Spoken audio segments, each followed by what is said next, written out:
మేము దిశ విద్యార్థి సంఘం నుంచి వస్తున్నామండి. మేము విద్యార్థుల సమస్యలు ఏవైతే ఉన్నాయో 148 పేపర్ లీక్స్, 87 ఎగ్జామ్స్ క్యాన్సిల్ అయ్యాయి.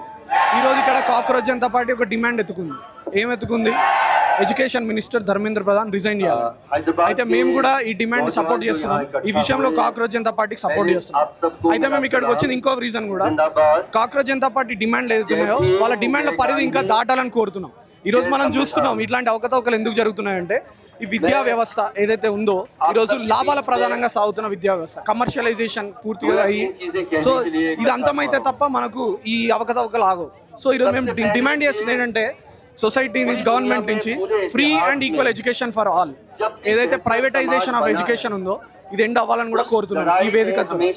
మరి ఎందుకు మాట్లాడుతున్నాం? మనం చూస్తున్నాము విద్య అనేది సమాజంలో అసమానతలు తొలగించడానికి ఉండే సాధనం కదా, కానీ ఈరోజు విద్య అనేది అసమానతలు పెంచే విధంగా అవుతుంది.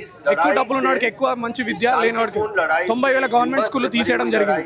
ఈ మోడీ ప్రభుత్వం ఏదైతే ఉందో ఇది కంప్లీట్ గా యాంటీ స్టూడెంట్ గవర్నమెంట్.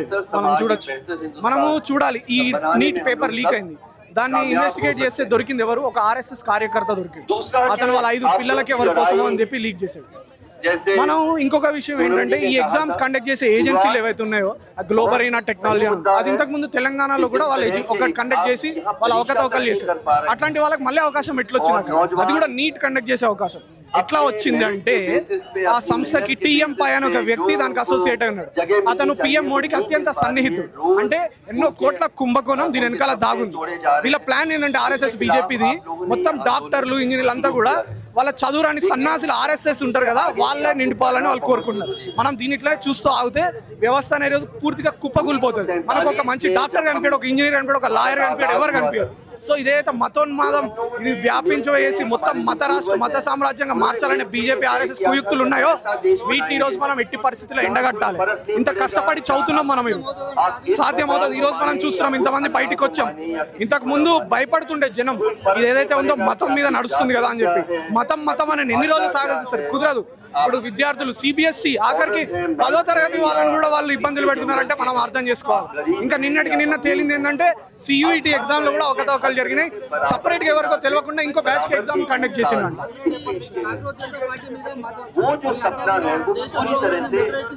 ఏ విధంగా దేశద్రోహం? ఎట్లా అంటే ఈరోజు దేశం ఈ విధంగా నడుపుతున్నారు అని చెప్తే దేశద్రోహమా? దేశద్రోహులు ఎవరు? దేశద్రోహులు కాపాడుతున్న మోడీ ప్రభుత్వం దేశద్రోహి. ఇక్కడ ధర్మేంద్ర ప్రధాన్ దేశద్రోహి, RSS కార్యవాహి వాళ్ళంతా దేశద్రోహులు. ఈరోజు దేశాన్ని వెనక్కి తీసుకెళ్లాలనుకునే వాళ్ళు ఈ రోజు వీళ్ళు ఇట్లాగే మాట్లాడతారు. వీళ్ళు ఏంటంటే ఒక బ్యానర్ పెట్టుకుంటే కూడా పైసలు ఎక్కడి నుంచి వచ్చినాయి, వీళ్ళకి ఫండింగ్ ఎక్కడి నుంచి? అరే బాబు, మీరు ఎలక్టోరల్ బాండ్స్ అనుకుంటా ఓపెన్ గా కరప్షన్ లెజిటిమైట్ చేసిన ప్రభుత్వాలు మీవి. మేము ఒక బ్యానర్ పెట్టుకుంటే మీకు కళ్ళు మంట వస్తుందంటే, విద్యార్థి రూపాయి పెట్టుకుంటే కూడా వీళ్ళు ఓర్వలేని పరిస్థితి వీళ్ళది. ఈ రోజు వీళ్ళని తరిమి కొట్టే టైం వచ్చింది ఈ రోజు. అయితే ఆమ్ ఆద్మీ పార్టీ వివిధ రకాలుగా, అంటే మేము దిశ విద్యార్థి సంఘం నుంచి వస్తున్నాం. మనము ఏదో ఒకటి చెప్పి అన్నిటిని రోజు మనకు ఎట్లా అయిపోయిందంటే, ఈ రాజకీయ పార్టీలు మనం చూస్తాం, వాళ్ళు ఆ పార్టీ నుంచి అట, అందుకే ఏం పాటించదండి.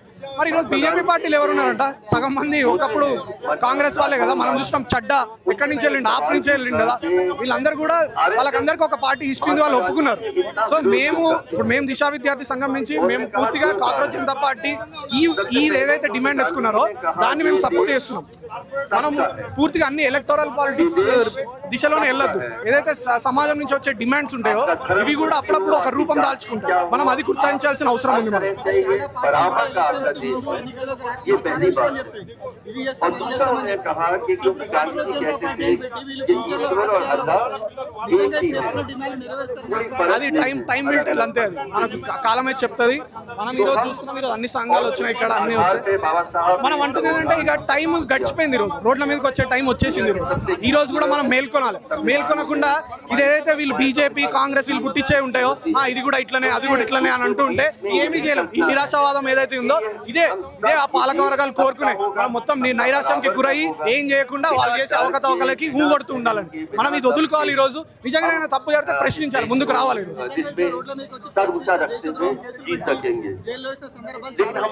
बहुत दूर भटक गए हैं।